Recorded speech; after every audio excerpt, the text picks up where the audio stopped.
خلیفہ کے ہم ہیں خلیفہ ہمارا، وہ دل ہے ہمارا آقا ہمارا۔ آج کل مختلف احباب مختلف ملکوں سے اور مختلف شہروں سے یہاں پہ الڈرشاٹ یا مرکز کی طرف موو ہو رہے ہیں،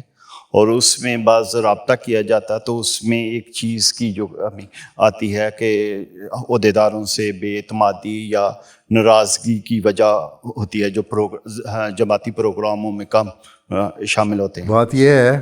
کہ یہ تو میں کئی دفعہ کہہ چکا ہوں، خود بعد میں بھی ذکر کر چکا ہوں مختلف سالوں میں ہیں۔ آج کل تو ذرا کیونکہ صحابہ کے ذکر چل رہا تھا اس لیے اتنا نہیں آیا، لیکن اس سے پہلے کہ میرے خود بات دیکھ لیں 18 سے پہلے کے، کافی دفعہ میں اس تو لا چکا ہوں کہ عہدیداران کو کیسا تعلق رکھنا چاہیے لوگوں کے ساتھ۔ ایک تو یہ عہدیدار کو ہمیشہ احساس ہونا چاہیے حضرت صلی اللہ علیہ وسلم نے جو ارشاد فرمایا کہ سید القوم خاتم ہوں، ٹھیک ہے۔ اگر عہدیدار صدران اور عملہ کے ممبران اپنے آپ کو خاتم سمجھیں گے، عہدیدار نہ سمجھیں خاتم سمجھیں۔ بعض دفعہ لوگ میرے پاس آتے ہیں کہ مجھے فلاں عہدہ ملا ہے، تو میں اکثر ان کو کہا کرتا ہوں یہ نہ کہو کہ فلاں عہدہ ملا ہے، یہ کہو فلاں خدمت ملی ہے۔ یہ خدمت کا موقع اللہ تعالیٰ نے آپ کو دیا ہے، اور اس خدمت کے موقع سے فائدہ اٹھائیں اور اس سے اپنا فرائض ادا کر کے اللہ تعالیٰ کی خوشنودی بھی حاصل کرنے کی کوشش کریں۔ یہ نہ دیکھیں کہ ہم نے فلاں افسر کی خوشنودی حاصل کرنی ہے یا ہماری افسری مل گئی تو ہم نے اپنا روب ڈالنا ہے۔ یہ دیکھنا ہے کہ اللہ تعالیٰ ہم سے کیا چاہتا ہے۔ ہم آپس میں بھائی بھائی ہیں، رحماء بینہم ہیں، آپس میں رحم کا سلوک ہونا چاہیے۔ عہدیدار کو یہ ہمیشہ یاد رکھنا چاہیے کہ نرمی اور پیار سے بات کریں اور لوگوں کا اعتماد قائم کریں۔ دوسری بات یہ ہے کہ عہدیداروں کا یہ بھی کام ہے کہ جو راز ہے لوگوں کے ان کو راز رکھیں، نہ یہ کہ ایک بات آج اس سے سنی اور دوسرے کو جا کے بتا دی یا اپنے عاملہ ممبر کو بتا دی، وہ عاملہ ممبر کے پیٹ میں بات نہیں رہی، اس نے کسی اور کو بتا دی، یا گھر میں کہیں ذکر ہو گیا جانے یا انجانے میں، وہ پھر باہر نکلی اور لوگوں تک پہنچی، اس سے وہ اعتماد میں کمی آتی ہے، ٹھیک ہے۔ تو سب سے پہلا کام تو عہدیداروں کا ہے کہ اپنا اعتماد قائم کریں۔ چھوٹی چھوٹی جماعتیں ہیں،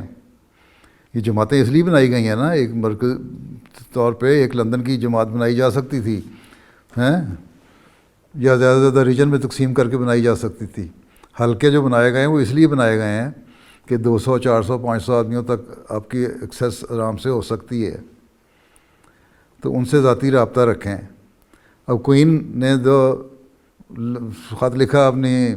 پلیٹینم جوبلی پہ، نیچے لکھا ہوا تھا یور سرونٹ الزبتھ، ہیں، آپ لوگوں کو تو اللہ کے رسول کا حکم ہے کہ تم سرونٹ بنو، ٹھیک ہے، اور سیاسی طور پہ نہیں بنو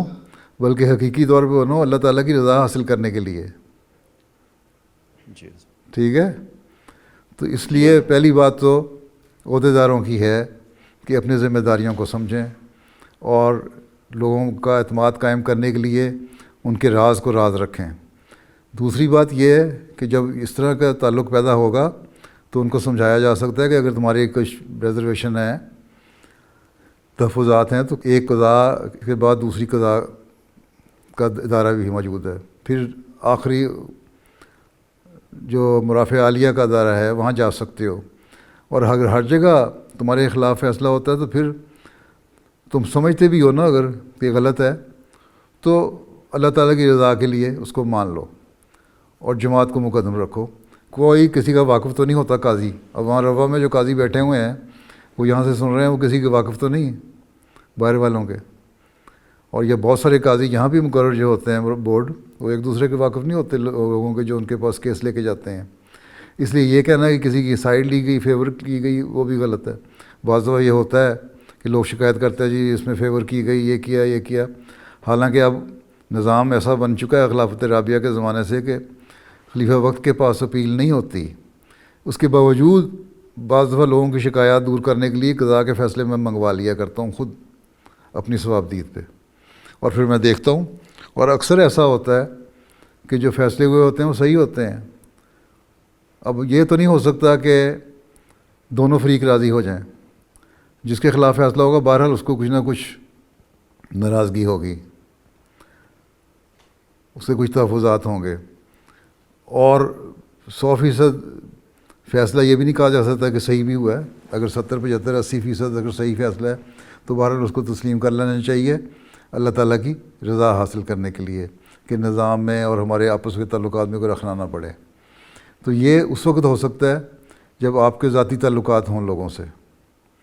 جب ان کو آپ سمجھا سکیں، آپ کی بات ماننے کو تیار ہوں، ان کو اعتماد ہو کہ صدر جماعت یا سیکٹری تربیت یا سیکٹری امور عامہ یا اور کوئی سیکٹری جو ہے وہ جب ہمیں سمجھا رہا ہے تو ہمارا بھائی اور دوست بن کر سمجھا رہا ہے اور ہمیں بات مان لینی چاہیے. اگر اس طرح کی سوچ بنا دیں گے تو لوگ سمجھیں گے بھی. باقی جہاں تک فیصلہ صحیح یا غلط ہونے کا سوال ہے، یہ تو آن حضرت صلی اللہ علیہ وسلم نے بھی فرما دیا کہ بعض دفعہ ایک چرب زبان جو ہے وہ میرے سے فیصلہ کروا سکتا ہے اپنے حق میں، لیکن اس میں میرا قصور نہیں. اس نے گو فیصلہ اپنے حق میں کروا لیا، لیکن اگر وہ غلط فیصلہ ہے تو اس نے اپنے پیٹ میں آگ بھری. تو یہ کہنا کہ قاضی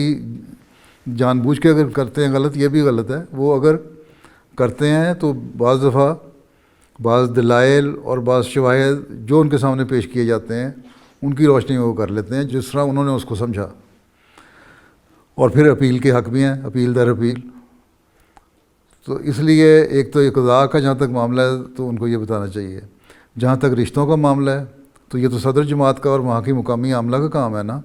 کہ اپنے لوگوں کے لیے ان کے دوست بن کے، ان کے ساتھی بن کے کھڑے ہوں اور ان کے معاملات اور ان کے کیس جو ہیں وہ آسن رنگ میں پیش کریں اپنے نیشنل انتظامیہ کو بھی، اور اگر ضرورت ہو تو مجھے بھی. تو جب اس طرح آئیں گے معاملات اور تربیت بھی پوری طرح ہو رہی ہوگی اور آپ کے ذاتی تعلقات بھی ہوں گے اور اعتماد بھی ہوگا لوگوں کا آپ پہ، تو یہ مسائل بہت حد تک کم ہو جائیں گے. 100% ختم نہیں بھی ہوں گے تو بہت بڑی تعداد جو ہے اس میں کمی آ جائے گی. ٹھیک ہے. محمد محمد محمد رسول اللہ رسول اللہ رسول اللہ محمد رسول اللہ.